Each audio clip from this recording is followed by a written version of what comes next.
ओम नमः शिवाय। हरि ओम नमः शिवाय।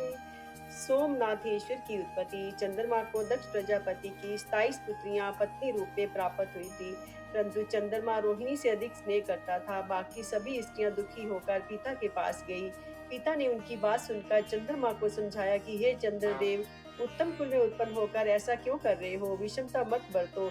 एक के साथ प्रेम तथा दूसरे के साथ प्रेम न करने पर मनुष्य नरगामी होता है। इस प्रकार दक्ष समझाकर घर चले गए, परंतु चंद्रमा ने उनकी बात पर कोई ध्यान नहीं दिया। फिर रोहिणी से दुखी होकर सभी कन्याएं पिता के पास पहुंची। इस पर दक्ष चंद्रमा के पास गए और कहने लगे, अरे चंद्रमा, मैं तुम्हें दीनता के साथ समझा चुका हूँ, परंतु तुमने मेरी बात नहीं मानी। अब मैं तुम्हें शाप देता हूँ कि मलिन होकर क्षीण हो जा। इससे चंद्रमा मलिन होकर एकदम क्षीण हो गए। इस दुख को चंद्रमा ने इंद्र आदि देवताओं से कहा। सभी ने वशिष्ठ ऋषि के साथ ब्रह्मा जी से प्रार्थना की कि उसका कोई उपाय बताओ। तब तो ब्रह्मा जी बोले, अरे देवताओं, ये चंद्रमा तो महादुष्ट है। ये गुरु बृहस्पति जी की पत्नी तारा को लेकर भाग गया था। उसे लेकर दैत्यों के पास पहुंच गया। इस कारण इसने देवदानों में युद्ध करा दिया। मेरे बहुत समझाने पर इसने तारा को वापिस किया, परंतु वह गर्भवती थी, अतः बृहस्पति जी ने उसे लेने से मना कर दिया। तब मैंने उस गर्भ का निराकरण किया और गुरु पत्नी तारा को उन्हें दिलाया। इसलिए ये चंद्रमा तो अपनी दुष्टता छोड़ता ही नहीं। आप लोग इसकी बात मुझसे मत कहो, परंतु आप लोगों के यहाँ आने से तथा कहने से मैं एक उपाय बताता हूँ। तुम सभी लोग चंद्रमा को साथ लेकर प्रभास नामक क्षेत्र में भगवान शंकर का पूजन करो। मृत्युंजय के तप द्वारा आप भगवान का पूजन तथा जप करें। शंकर जी की कृपा से इसका कष्ट दूर हो जाएगा। ब्रह्मा जी के वचनों से सभी देवता तथा ऋषि प्रभास क्षेत्र में सभी तीर्थों का आवाहन कर शिव पूजन करके जप कराया।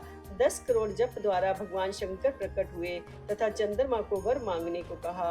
तब चंद्रमा ने अपनी क्षीणता न होने का वरदान मांगा। इससे शंकर भगवान ने कहा, हे चंद्रमा, तुम दक्ष प्रजापति का शाप तो नहीं हटाया जा सकता, परंतु इतना कर सकता हूँ कि कृष्ण पक्ष के 15 दिन तक तुम क्षीण होते रहोगे और शुक्ल पक्ष में तुम बढ़ते रहोगे। ये सुनकर चंद्रमा बहुत प्रसन्न हुआ। सभी देवता भी प्रसन्न हुए। सभी शंकर भगवान की स्तुति कर प्रणाम करके अपने स्थान को जाने लगे। तब वहीं पर सबने सोमेश्वर नाम से शिव की पूजा की तथा उसी स्थान पर पार्वती सहित शिव को विराजमान रहने की प्रार्थना करके वरदान प्राप्त किया। वहीं एक कुंड बनाया जिसका नाम चंद्र कुंड रखा। इस कुंड के स्नान से सभी पाप निवृत्त हो जाते हैं। यही सोमनाथ महादेव जी की महिमा है। मल्लिका अर्जुन की उत्पत्ति। पार्वती जी के बड़े पुत्र स्वामी कार्तिकेय अपने विवाह के विषय में शिव के कथा अनुसार जब पृथ्वी की परिक्रमा करके आए तो मार्ग में ही नारद जी ने उन्हें बहका दिया कि तुम्हारे पिता शंकर भगवान ने तुम्हारे साथ अच्छा व्यवहार नहीं किया है। तुम्हें तो पृथ्वी की परिक्रमा को भेज दिया और पीछे से अपने छोटे पुत्र गणेश का विवाह कर दिया। ये सुनकर स्वामी कार्तिकेय क्रोध में आ गए। वे क्रोधित होकर वहां से लौटकर चल दिए। माता पार्वती तथा शिवजी के बार बार कहने पर भी वे ना रुके, क्रौंच पर्वत पर चले गए। पार्वती जी पुत्र के वियोग में विलाप करने लगी। शिवजी भी मनुष्यों की भांति दुखित होकर क्रौंच पर्वत पर निलिवाने गए। शिव पार्वती के आगमन की बात सुनकर वे वहां से 100 योजन और दूर चले गए। कुमार का वहां से चला जाना सुनकर शंकर जी वहां ज्योतिर्लिंग रूप से विराजमान हो गए। तभी ये लिंग मल्लिका अर्जुन नाम से प्रसिद्ध है। महाकालेश्वर की उत्पत्ति। अवंती नाम की नगरी में एक शिव भक्त ब्राह्मण थे। वे नित्य ही विधि पूर्वक पार्थिव शिव पूजन करते थे। शिव की कृपा से उन्हें देवज्ञ ब्राह्मण को धन धान्य की कमी नहीं थी। सभी प्रकार के सुख भोग कर वे अंत में शिव के परम पद को प्राप्त हुए। उस ब्राह्मण के 4 पुत्र थे, देव, प्रिय, मेधा, प्रिय, सुकृत और धर्म बाहु। इन पुत्रों के आचरण भी अपने पिता के समान थे। वहीं उनके पास एक रतनमाला नाम का पर्वत था। उस पर दूषण नाम का एक राक्षस रहता था। उसने तप द्वारा ब्रह्मा जी से वर प्राप्त किया था। फिर वे धर्म का द्वेषी हो गया। वे धर्म का नाशक तथा देवताओं को पीड़ित करने लगा। अपने बल पराक्रम से उसने दोनों लोकों को जीत लिया। इस प्रकार वह एक दिन अवंतीपुरी में आ पहुंचा। उसने अपने प्रमुख 4 दानवों को बुलाकर कहा कि मैंने अपने बल से त्रिलोकी को वश में कर लिया है, किंतु शिव भक्त ब्राह्मण मेरे अधीन नहीं हो रहे हैं। इसलिए तुम जाकर सभी ब्राह्मणों को इकट्ठा करो, उन्हें मेरी आज्ञा सुनाओ। यदि वे मेरी आज्ञा पर चले तो ठीक है, अन्यथा इन्हें दंड दो। तब वे दूर जाकर उपद्रव मचाने लगे। प्रजा के लोग दुखित हो गए, किंतु ब्राह्मणों पर उनका कोई असर नहीं पड़ा।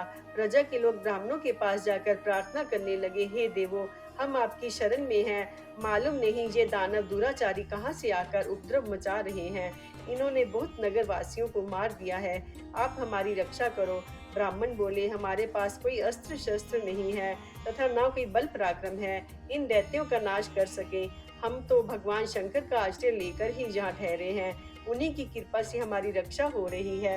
इतना कह वह 4 ब्राह्मण कुमार अन्य ब्राह्मणों को साथ देकर नियम पूर्वक शिव पूजन में लग गए। इतने में चारों दैत्य वहां पहुंच गए। सबर नगर निवासियों तथा ब्राह्मणों को देखकर कहने लगे कि इन्हें पकड़ लो, मारो, मारो। किंतु ब्राह्मण तो निर्भय होकर शिव पूजन में लगे रहे और प्रजा के लोग भागने लगे। दानवगण ज्यों ही उन ब्राह्मणों को पकड़ने के लिए आगे बढ़े, ज्यों ही पार्थिव लिंग के नीचे की भूमि भयंकर शब्द के साथ फट गई। शंकर भगवान वहां भयंकर शब्द करते हुए प्रकट हो गए।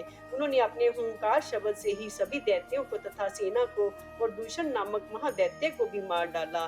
भगवान के इस अद्भुत चरित्र को देखकर सभी मुनिगण तथा देवता प्रसन्न हुए, आकाश में पुष्पों की वर्षा करने लगे। फिर ब्राह्मण पुत्रों से वरदान मांगने को कहा। शिवजी ने कहा। ब्राह्मण बोले, स्वामी, आप हम पर प्रसन्न हैं, तुम्हारा आवागमन छुड़ाकर अपने चरणों में स्थान दीजिए। इस जगह पर आप सदा निवास कीजिए तथा सभी की मनोकामनाएं पूर्ण कीजिए। इस प्रकार सदाशिव उन ब्राह्मणों को मनोवांछा सिद्ध कराते हुए महाकालेश्वर के नाम से वहां विराजमान हुए। ये महाकालेश्वर भगवान सभी दर्शनार्थियों के दुख दूर करते हैं तथा पूजन करने पर भी सभी पापों का नाश कर मनोकामनाएं पूर्ण करते हैं। महाकाल की महिमा। सूत जी बोले, हे ब्राह्मणों, अब आप महाकालेश्वर भगवान की महिमा को सुनिए, जो अत्यंत अद्भुत है। उज्जैन नामक नगरी में चंद्रसेन नामक राजा थे। इसी चंद्रसेन राजा की मणिभद्र के साथ मित्रता थी।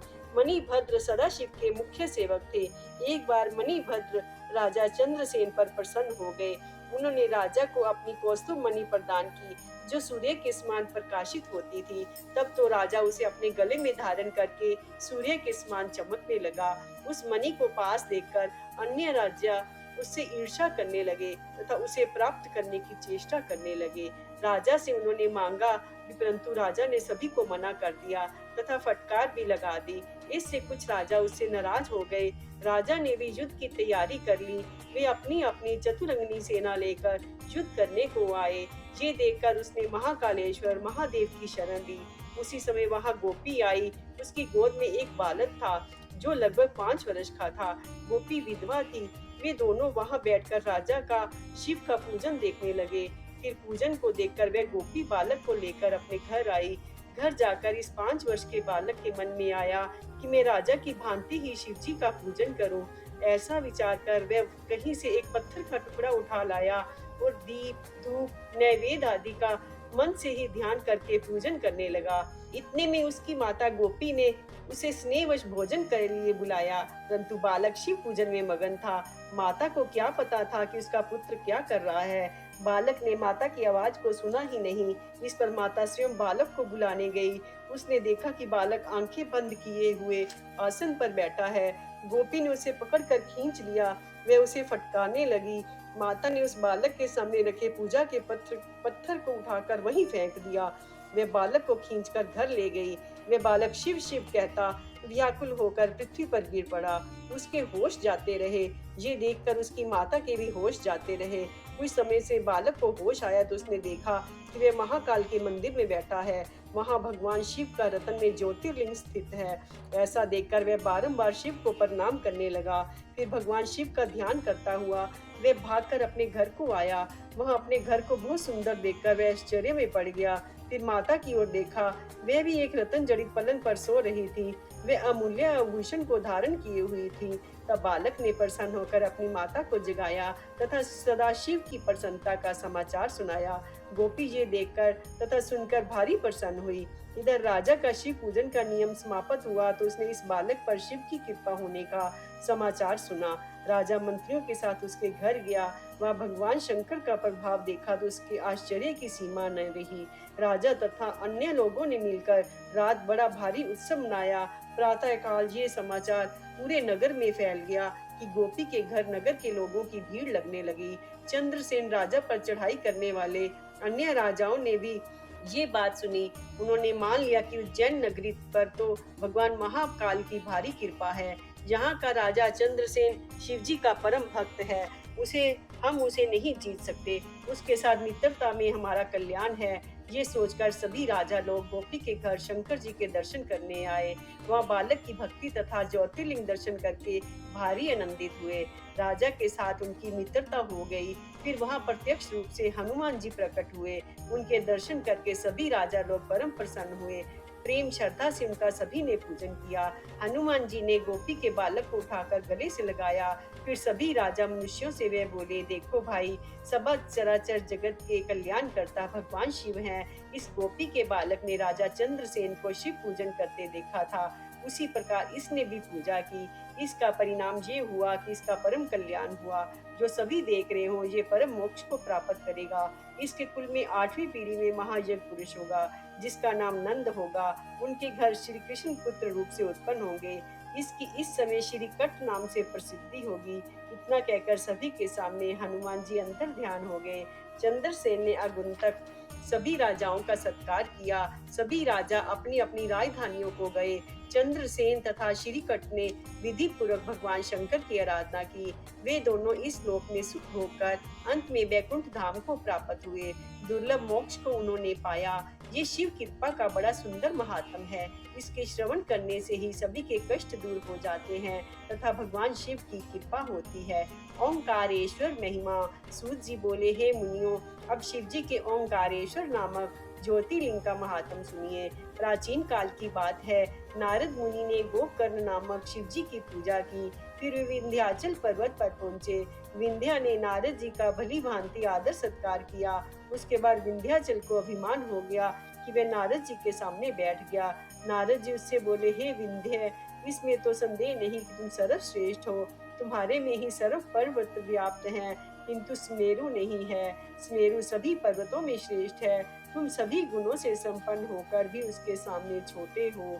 नारद जी के वचन सुनकर वह बहुत व्याकुल हुआ और अपने को धिक्कारने लगा कि मेरा जीवन तो व्यर्थ है, मैं निंदा का पात्र हूँ। अब मैं अपने को सुधारने के लिए भगवान शंकर की आराधना करूंगा। इस प्रकार उसने ओंकारेश्वर क्षेत्र में जाकर शिव जी का पार्थिव लिंग बनाया। उसे स्थापित कर 6 महीने तक निरंतर उसी के द्वारा विधि पूर्वक शिव पूजन करके इसके परम तप से भगवान शिव प्रसन्न हो गए और बोले, हे विंध्य, मैं तुम पर भारी प्रसन्न हूँ। तुम अपनी इच्छा अनुसार वरदान मांगो। तब विंध्य ने प्रणाम करके उनसे कहा, हे नाथ, यदि आप मुझसे प्रसन्न हैं तो मेरी बुद्धि को श्रेष्ठ विचार प्रदान कीजिए। शिव ने तथास्तु कहा। सभी ऋषि मुनियों ने शिव से और वही रहने की प्रार्थना की। शंकर जी जगत के कल्याण के लिए वही विराजमान हो गए। हे ऋषियों, ओंकारेश्वर तथा परमेश्वर 2 नामों से शिव जी वहाँ विराजमान हैं, किंतु दोनों एक रूप ही हैं। उसमें कोई भेद नहीं है। ये दोनों ही स्वर्ग मोक्ष आदि फल देने वाले हैं। इस प्रकार विंध्याचल ने मन चाहा वरदान पाकर भगवान के चरणों में प्रेम प्राप्त किया। शिव जी भी अपने भक्तों पर अनुग्रह करते हुए वहाँ अंतर ध्यान हो गए। श्री केदारेश्वर की महिमा। सूत जी बोले, हे ऋषियों, विष्णु भगवान के स्वरूप नारायण भगवान ने बद्रिका आश्रम में जाकर तप किया। शिव जी वही पार्थिव लिंग में प्रकट हो उनकी पूजा को अंगीकार करते रहे। इस प्रकार बहुत सा समय व्यतीत हो गया। भगवान शिव ने नर नारायण से वरदान मांगने को कहा। नारायण भगवान ने शिव जी से कहा, हे नाथ, आप अनुग्रह पूर्वक साक्षात रूप में यही सदा विराजे। इस पर नारायण की प्रार्थना सदा शिव ज्योतिर्लिंग रूप में विराजमान हो गए। उनका नाम केदारेश्वर प्रसिद्ध हो गया। जो यहाँ केदारेश्वर के दर्शन व पूजा करते हैं, उनके सभी कामनाएं पूर्ण होती हैं। एक समय की बात है कि पांडवों ने शंकर जी को जहाँ महिष रूप में देख लिया। वे उनके पास पहुंचे तो शिव भागने लगे, किंतु पांडवों ने उनकी पूंछ पकड़ ली और प्रार्थना की, हे प्रभु, आप भागकर ना जाएं, आप साक्षात शिव हैं, हमने आपको पहचान लिया है। तब शंकर जी की कृपा से उनके सभी संकट दूर हो गए और उन्हें इच्छित वर दिए। हे ऋषियों, केदारनाथ की पूजा अर्चना से इच्छित वर की प्राप्ति होती है। भीमेश्वर शिव की उत्पत्ति। सूत जी बोले, हे ऋषियों, एक दिन किसी ने भीम नामक राक्षस से जाकर कहा कि राजा आपके नाश के लिए कुछ अनुष्ठान कर रहा है। ये सुनकर भीम राजा के पास आया और तलवार निकालकर राजा को फटकारने लगा। राजा ने शिव का स्मरण कर भीम से कहा कि मैं जगत रक्षक शिव का स्मरण पूजन कर रहा हूँ, मुझे तुम्हारा कुछ भी भय नहीं है। ये सुनकर राक्षस बोला, वह शिव मेरा क्या बिगाड़ेगा, उसे मैं अच्छी प्रकार जानता हूँ। इस प्रकार कहकर उसने शिवजी से तलवार मांगी। तभी शिव उस पार्थिव लिंग से प्रकट हो गए। उन्होंने उसकी तलवार तथा त्रिशूल को काट कर फेंक दिया। उससे घोर संग्राम करने लगे। शिव गणों ने भी राक्षसी सेना से घोर युद्ध किया। उस संग्राम से पृथ्वी, वन, पर्वत सभी कांप उठे। फिर नारद जी की प्रार्थना पर शिव ने हुंकार द्वारा अग्नि उत्पन्न की। उस ज्वाला से उस भीम को मौसम कर दिया। भीम की उस भस्म से वहां अनेक प्रकार की औषधियां उत्पन्न हुई, जो समस्त रोगों का नाश करने वाली तथा मंगलदायक है। उसके बाद सभी ऋषि मुनियों तथा देवताओं ने शिव जी की प्रार्थना की और कहा, हे नाथ, आप चराचर जगत के कल्याण के लिए इसी जगह पर विराजे रहें। तब से शिव जी वहां विराजमान हुए। उनका नाम भीम शंकर शिव पड़ा। वे संसार के कल्याण कारक तथा दुख नाशक हैं। श्री विश्वेश्वर शिव की महिमा। सूरज जी बोले, काशी में स्थित अविमुक्तेश्वर लिंग की महिमा आपको सुनाता हूँ, ध्यान पूर्वक सुनिए। इसकी महिमा के विषय में एक समय पार्वती जी ने सदाशिव से पूछा था। तब शंकर भगवान ने जगदम्बा पार्वती जी की इसकी महिमा सुनाई थी। शिव जी बोले, हे प्रिय, सर्व जीवों को भक्ति देने वाला परम पवित्र काशी धाम है। ये मेरा ही स्थान है। सिद्ध पुरुष यहाँ आकर मेरे अनेकों रूप का वर्णन करते हैं। मेरे ज्ञानी भक्त अन्य तीर्थों का सेवन करें, परंतु काशी ही उनको मुक्त करने वाली है। इस काशीपुरी में किसी भी अवस्था का पुरुष मरे, उसका मोक्ष अवश्य होता है। पवित्र या अपवित्र, कन्या हो या स्त्री, सभी की मृत्यु यहाँ होने पर मुक्ति निश्चित हो जाती है। हे उमे, मैं ये काशी धाम अत्यंत गोपनीय है। ब्रह्मा, विष्णु आदि देवता भी इसकी महिमा को नहीं जान पाते। जिस मुक्ति के लिए योगी जन जन्म जन्मांतर तक तपस्या करते हैं, वही मुक्ति काशी में मरने पर ही प्राप्त हो जाती है। अधर्मी से अधर्मी जन भी यहाँ मृत्यु पाकर आवागमन के चक्र से छूट जाते हैं, परंतु जो विचार पूर्वक श्रद्धा सहित भगवान शंकर का ध्यान, अर्चन, स्मरण एवं तप करते हैं, उनके पुण्यों की महिमा तो कल्याणी भी वर्णन नहीं कर सकता। वे तो मेरे स्वरूप में ही लय हो जाते हैं। इस तीर्थ में रहकर जो भी दुष्कर्म करता है, उसे 10,000 वर्ष रौरव नरक भोगना पड़ता है। शुभ कर्म स्वर्गदायक होता है। हे देवी, कर्म 3 प्रकार के होते हैं। पहले जन्म में संचित कर्म, दूसरा इस जन्म में किए कर्म, तीसरा इस दोनों के फल स्वरूप जो इस शरीर से भोगे जा रहे हैं, उन्हें प्रारब्ध कर्म कहते हैं। इसमें संचित तथा क्रियमान तो दान, भोग आदि से नष्ट हो जाते हैं। संचित तथा क्रियमान कर्म काशीपुरी के अलावा अन्यत्र भली भांति नष्ट नहीं होते। जिन्होंने पूर्व जन्म में काशीपुरी का निवास किया है, वे ही दूसरे जन्म में काशी में मृत्यु पाते हैं। यहाँ गंगा स्नान से सभी कर्म बंधन नष्ट हो जाते हैं। किसी पुण्य के प्रताप से ही काशी का वास मिलता है। गौतम प्रभाव। सूत जी बोले, ऋषियों, प्राचीन काल की बात है कि महर्षि गौतम ने दक्षिण में ब्रह्म पर्वत पर 10,000 वर्षों तक सिद्धि के लिए तप किया। उस समय महान अकाल पड़ रहा था। 100 वर्ष तक वर्षा नहीं हुई। जल तक मिलना कठिन हो गया। गौतम ने वरुण देव की आराधना की। 6 मास में वे प्रकट होकर बोले कि तुम वरदान मांगो। इस प्रकार वरुण की वाणी सुनकर गौतम ऋषि बोले, हे वरुण देव, इस समय चराचर प्राणी वर्षा न होने से व्याकुल हैं। मैं उन्हें सुखी करने के लिए वर्षा चाहता हूँ। ये सुनकर वरुण देव बोले, मैं स्वतंत्र नहीं हूँ, इसके लिए शंकर भगवान की आज्ञा चाहिए, क्योंकि हम सभी शंकर जी के अधीन हैं। आप इसे छोड़कर कोई दूसरा वरदान मांग लो। इस पर गौतम ऋषि बोले, हे देवेश, मुझे इसके अतिरिक्त अन्य किसी वर की आवश्यकता नहीं है। यदि आप संतुष्ट हैं तो जल ही दीजिए, क्योंकि इससे अधिक महान पुण्य नहीं होता। वरुण बोले, हे गौतम जी, इस विषय में मेरा कोई अधिकार नहीं है। यदि आप जल ही चाहते हैं तो एक गड्ढा खोदिए, मैं उस जल से भर दूंगा, जो कभी खाली नहीं होगा। इससे संसार में आपका नाम भी होगा। गौतम जी ने तुरंत एक गड्ढा 1 हाथ लंबा चौड़ा खोद डाला। वरुण ने उसे जल से पूर्ण कर दिया और वरुण ने कहा, हे गौतम जी, इस स्थान में दान, हवन, देव पूजन, तप, पितृ श्राद्ध आदि कर्म करने पर सभी सफल होंगे। ऐसा कहकर वरुण जी अंतर्ध्यान हो गए। गौतम ऋषि इससे प्रसन्न हुए। उसी से जो आदि अन्न पैदा किए, उसी से सभी जीव जंतु संतुष्ट हो परम प्रसन्न हुए। वह स्थान गौतम जी की कृपा से रिद्धि सिद्धिदायक हो गया। बोलो शिव शंकर भगवान की जय, मैया पार्वती की जय।